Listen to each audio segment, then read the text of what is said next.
Will is hurt, but she used a euphemism for her affair. And I want you to take a moment to briefly see the Jada in you, because I want to ask the question like straight up and directly for everybody that has been in a relationship, or if you've been married more than anything. If you've been married, the question is, have you been faithful always? And this question right here, I believe, is the most troubling question that many of us try to get ourselves out of. And in fact, what will happen is most people will say, yeah, of course I've been faithful. Yeah, I've been faithful. I've been faithful. I've been faithful. But what they're saying is, I haven't done something that I believe is categorically wrong. You understand what I'm saying? But when Jesus came, he was like, yeah, Pharisees, y'all been doing this for a long time. Pharisees are people that have self-righteousness. Y'all been doing this for a long time. But I want to tell you right now that even if you look upon a woman with lust, then you have already committed adultery in your heart. What he's trying to say is, you have put adultery into this box that makes it look like adultery is penetration.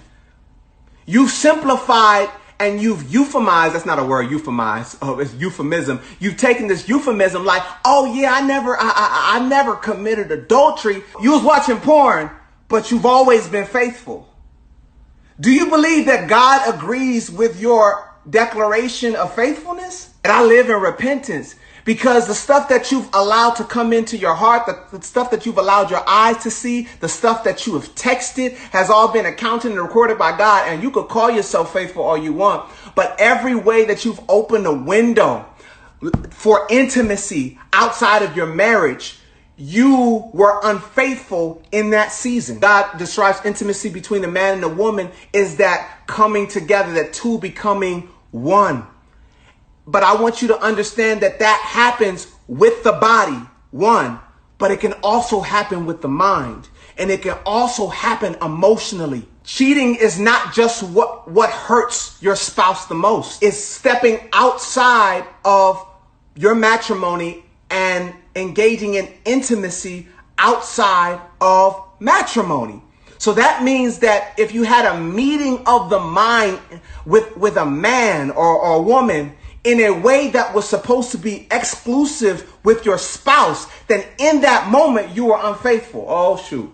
If you had conversations emotionally that took you to a place that should be conversations, if you were feeling the type of way that your wife is the only person that should make you feel that type of way, that your husband is the only person that should make you feel that type of way, in that season you cheated.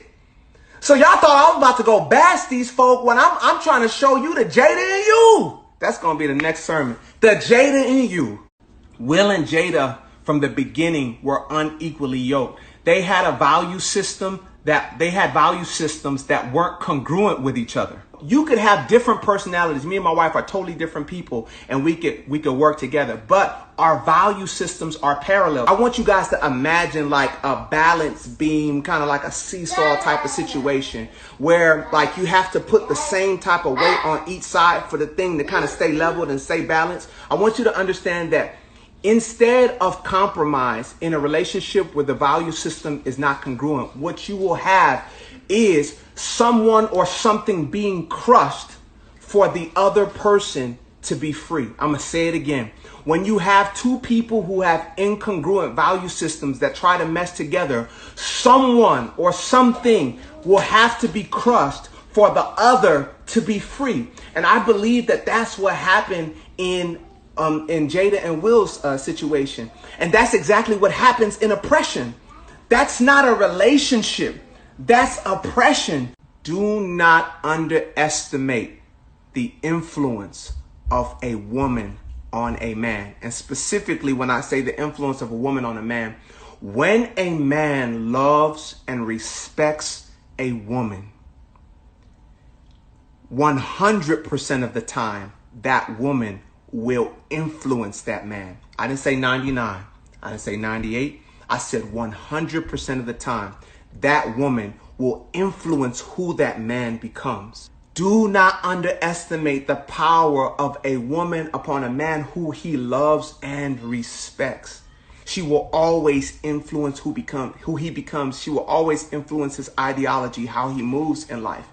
The good news about this is when you choose a woman that God has ordained for you as a man, I'm talking to you, man. If you choose a woman that God has ordained for you, a good woman will influence that man to become sharper, to become better, to become more balanced. That's what my wife has done for me. I've become a better man because the woman that God has put in my life has influenced me overall. The type of person that I would be outside of my wife or independent of my wife is not the more full, not the more robust version that you guys will see today. Lastly, if that woman is not ordained by God, if she is a bad woman, for lack of better terms, then that woman will influence that man towards destruction, even if that destruction is slow and undetectable. I feel like we're dealing with surface issues, right? I think when people think about infidelity and even sex and adultery, all of that happened because of something else happening emotionally and mentally